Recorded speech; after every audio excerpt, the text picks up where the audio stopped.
Hi friends, இன்றைக்கி நம்ம ஒரு சிம்பிளான கேரளா ஸ்டைல் ப்ரான் கிரேவி தான் பார்க்க போகிறோம். நான் நிறைய டைப் ஆஃப் ப்ரான் கிரேவி பண்ணுவேன். அதில் இது ரொம்ப ஈஸியான ஒரு 15 to 20 மினிட்ஸ்குள்ளே பண்ணிடக்கூடிய ஒரு டிஷ் தான். ஒரு சட்டியில் 2 டேபிள் ஸ்பூன் கோகனட் ஆயில் ஊற்றிட்டு அதில் சாப் பண்ண ஜிஞ்சர், கார்லிக் அது போட்டு வதங்கினதும் ஆனியனையும் நல்லா சாப் பண்ணி வதக்கிக்கோங்க. நான் யூஷுவலாகவே சீ ஃபுட்ஸ் பண்ணும்போது இந்த சட்டியில் தான் பண்ணுவேன். சட்டியில் பண்ணும்போது உங்களுக்கு ஒரு தனி டேஸ்ட் கிடைக்கும். ஸோ சவுதி வந்ததுமே தேடி பிடிச்சி சட்டியும் வாங்கியாச்சு. வெங்காயம் வதங்கிறதுக்காக கொஞ்சோண்டு உப்பு போட்டுட்டு அதுக்கப்புறம் சாப் பண்ண தக்காளி சேர்த்துட்டு நல்லா வதக்கிக்கோங்க.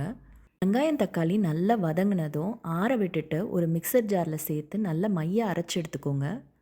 ஒரு ட்ரை பேனில் 2 டேபிள் ஸ்பூன் மிளகாய்த்தூள், 2 டேபிள் ஸ்பூன் மல்லித்தூள், ஒரு ½ டீஸ்பூன் மஞ்சத்தூள், 1 டீஸ்பூன் மிளகுத்தூள், 1 டீஸ்பூன் பெருஞ்சீரகத்தூள் சேர்த்து நல்லா கலர் மாறுற வரைக்கும் நல்லா வறுத்து எடுத்துக்கணும். இந்த மசாலாவோட கலர் தான் ரொம்ப முக்கியம். அதனால் நல்லா டார்க் ரெட்டு வர வரைக்கும் வறுத்து எடுத்துக்கோங்க. இப்போ நம்ம குழம்பு தாளிச்சிடலாம்.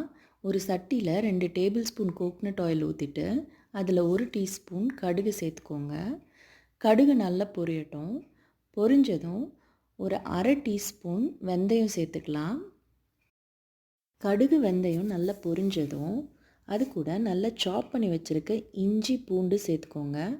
இஞ்சி பூண்டு வதங்கினதும் 2 காஞ்ச மிளகா, கருவேப்பிலை சேர்த்துக்கிட்டு 1 கப்பு புளித்தண்ணி கரைச்சி அது கூட சேர்த்துக்கோங்க. அது கூட நான் நல்லா க்ளீன் பண்ணி வச்சுருக்க ஒரு 1 கிலோ ப்ரானை சேர்த்துருக்கேன்.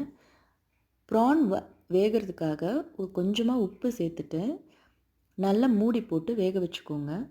ப்ரானில் இருக்க தண்ணி எல்லாம் வற்றினதும் நம்ம அரைச்சி வச்சுருந்த ட்ரை மசாலா பவுடரை சேர்த்து வதக்கி விட்டுக்கோங்க. நம்ம ஏற்கனவே மசாலாவை வறுத்து வச்சுருக்கிறதுனால ரொம்ப நேரம் வதக்க வேண்டாம். சீக்கிரமாக இந்த மசாலா ஒன்று சேர்ந்து வந்துடும்.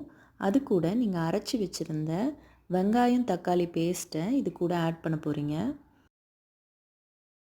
இந்த மசாலாவை நல்லா ஒரு வாட்டி கலரி விட்டுக்கோங்க.